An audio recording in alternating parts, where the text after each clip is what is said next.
It's time once again for the Real People Multi-Game Solitaire Mega Tournament. We are going to be playing Ideology, the War of Ideas, to see who gets to face Otto, the winner of Imperial 2030, in a game of Labyrinth, the War on Terror. The winner of that will get to be the Fioli, as well as I gotta look up who their partnership thing is with the Fioli. The privilege they are going to be vying for is the privilege of being both the Qteni in the game Throne World, as well as the Fioli in the game Time Agent, which will cap off the Omega bracket. Okay, and then the winner of that big game, big duo of games, will move on to the extra special finale one-on-one against the person who won the alpha bracket. So, without further ado, I've got my stack here. I'm just going to pull from the middle and we'll just do our first draw. Ooh, okay. This is going to be fun. Here we have Cobweb. She's a marketing executive. Her secret fantasy is to gallop across the Sahara Desert on a camel. An unusual fact about Cobweb is she skipped her junior year of high school. Her pet peeve is slow drivers in the passing lane. She would like to meet Katharine Hepburn. Her personal motto is "Go for the gusto," and she's most proud of the renovation and design of 3 kitchens. We're going to assume those are all in her house. Her reputation in high school is mischievous. So perhaps we can assume those kitchens were in strangers' houses. 3 words that describe Cobweb are energetic, adventurous, and impatient. Cobweb. I already have a good feeling about our contestants. Unfortunately, I don't know if Ideology, the War of Ideas is going to make for the best game to watch, but we'll see. If we have people like Cobweb playing, I think maybe any game would be entertaining. So we'll find out with our next draw. So I'm going to get in a little bit more comfortable of a position because I'm kind of crouched here and it's getting hard on my back. And we'll just go ahead and put Cobweb right here. And we'll draw our next person. I like to draw from the middle because I can see who's on the top, and I don't know, I like it to be a little bit more of a surprise. Ooh, that's what I think his facial expression is saying. Ooh, it's me, Stubby. I'm a construction superintendent, and my secret fantasy is to retire comfortably. An unusual fact about Stubby is he's half American Indian. His pet peeve is dumb drivers. We have 2 people who have driving pet peeves. He'd like to meet any of the original American Indians. His personal motto is persistence. He's most proud of clean living. His reputation in high school is short and aggressive. 3 words that describe him are persistent, laid back, and quiet. I think we've got our fascist right here. I'm guessing he's going to be the fascist, so we'll put him right here instead of... That's a communist. Where's our fascist? Oh, over here. There we go. But, you know, we could find a better fascist. Next up is this happy camper, and his name is Fat Matt. Fat Matt's an actor. His secret fantasy is to fly. An unusual fact about Fat Matt is golf balls don't climb trees. His pet peeve is mold. He'd like to meet the real Mickey Mouse. This guy's a joker. Can you tell it? I can tell. His personal motto is not all toast is crunchy on the inside. Most proud of outgoing ability. Reputation in high school is fine. 3 words that describe Fat Matt are sweet, confused, and direct. Think he might be a capitalist. Since the box fell in there, I'm gonna stop it. Again in the middle. I kind of got mixed around, so that's sort of fair. And we have here... she's familiar to me. Flips. I think I've played with Flips before. She's an exercise physiologist. Her secret fantasy is to fly over the Swiss Alps in a hot air balloon. An unusual fact about Flips is she can blow bubbles off her tongue. Her pet peeve is someone smoking while she's eating. I'm assuming in proximity.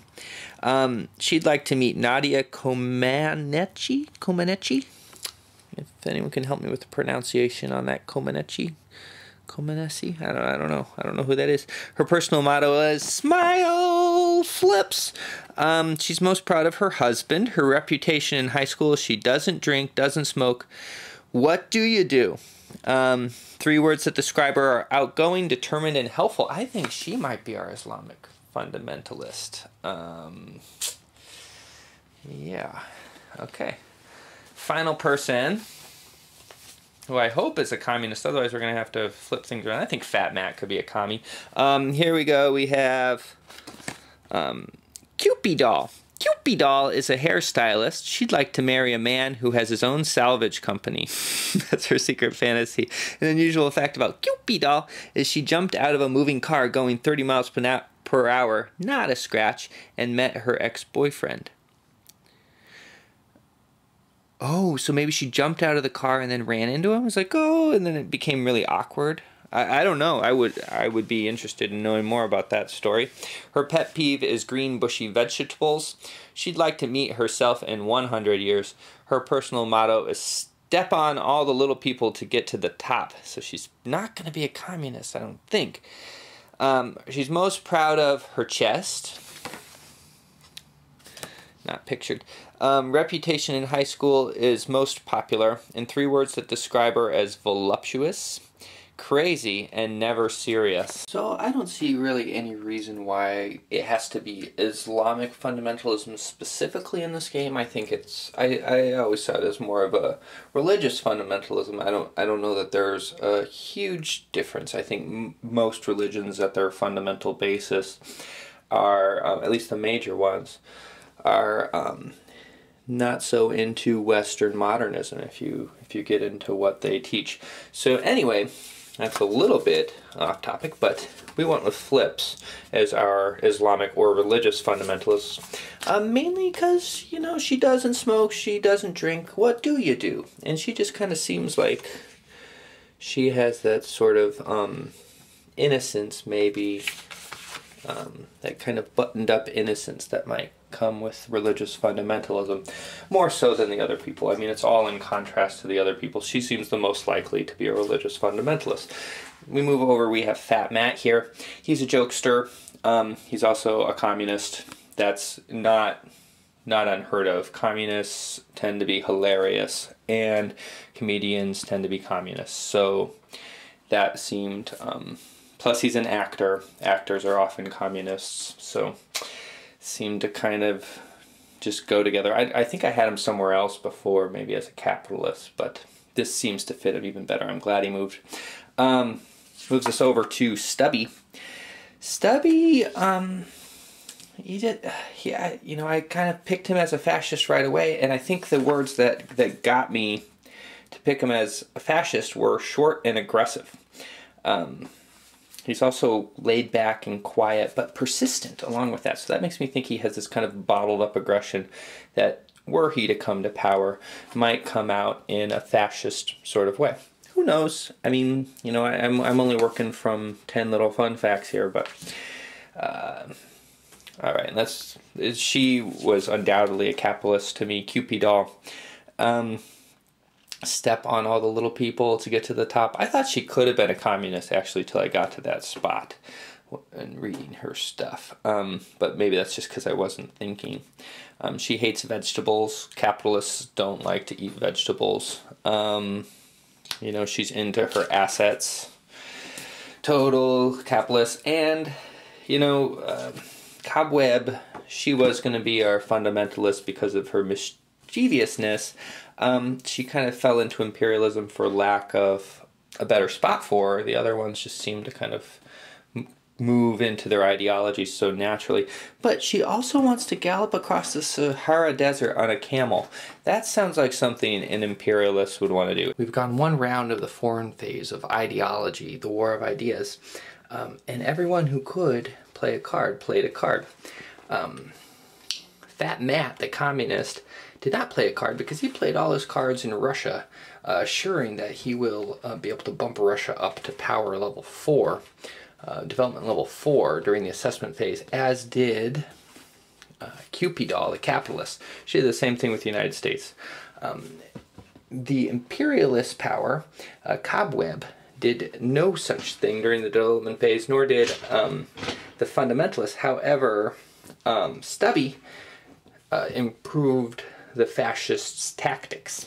Alright, I was away for about a day, and I just want to show you guys something. For those of you who haven't watched the Imperial 2030 video, this up here, this is Otto, and he was the winner of Imperial 2030. He's also something of one of my nemesis, although that's a little unfair because, you know, I have to play for him or kind of help him to play because he doesn't have arms and all of that. So anyway, Otto's right here. He's been up here since Imperial 2030. I got this card from this guy named James called Red Raspberries, and I had it up like this. Okay, I was here just a day ago, last night, and this Red Raspberries was up. This evening, it's like that. Creepy? A little bit. And at the end of turn 2, we are able to shift 2 of our countries. France got picked up by the fascists, who did a military and cultural assault. Our Stubby, I think his name's Stubby, yep. Stubby held on to all of his cards until the conflict phase, made war with all the necessary people, which was the fundamentalists, and ended up taking France. North Africa almost didn't get to go to the imperialists, however it did, because the imperialists were able to defend a cultural assault on North Africa from the fundamentalists. So, you know, the fundamentalists and the fascists were the two that held out onto cards for the conflict phase. It only really paid off for Stubby, and poor Flips is left with her propaganda. My time sense is ticking, so I think it's time to go over our diplomacy chart real quick and then be done with this particular session video in order to move on another one. I think I could start another one tonight, if not finish it. This game, I expect, will be moving pretty quick. It's not... I hope I don't have a horrible bias that's making this happen, but I don't... I went into this thinking, you know, I set up the tournament and then I started playing the game to see what it was like, because I was kind of setting up the tournament based on theme, more or less, and I realized the game wasn't the most fun to play multiplayer. Solitaire, however, you know, I enjoy it. I just don't know. It's not super visual, I guess. It's maybe not the best one for people to watch. And not the best one to play either. I don't feel particularly a lot of pathos, but we can look at our diplomacy, because there is some interpersonal stuff going on here. If you look at the Imperialists actually just made peace with the Fundamentalists. They were at war. I think the Fundamentalists kind of took a licking in that last turn, and so were amicable to peace, and the Fascists, being the kind of the big dogs, suddenly were a bigger threat. So Cobweb, being the wily marketing director she was, decided to broker a peace.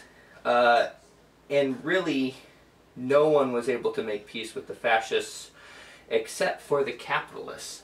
Our buxom lassie, Cupid doll, the hairstylist, was able to get Stubby, who I think, you know, with his pent-up rage and all, is something of a lonely man, to agree to a peace, which is good for her, I guess, but also good for him, because she won't be able to break that peace. She won't be able to declare war. The most she can do is shift it to neutral, because that's the way capitalists roll. Bow!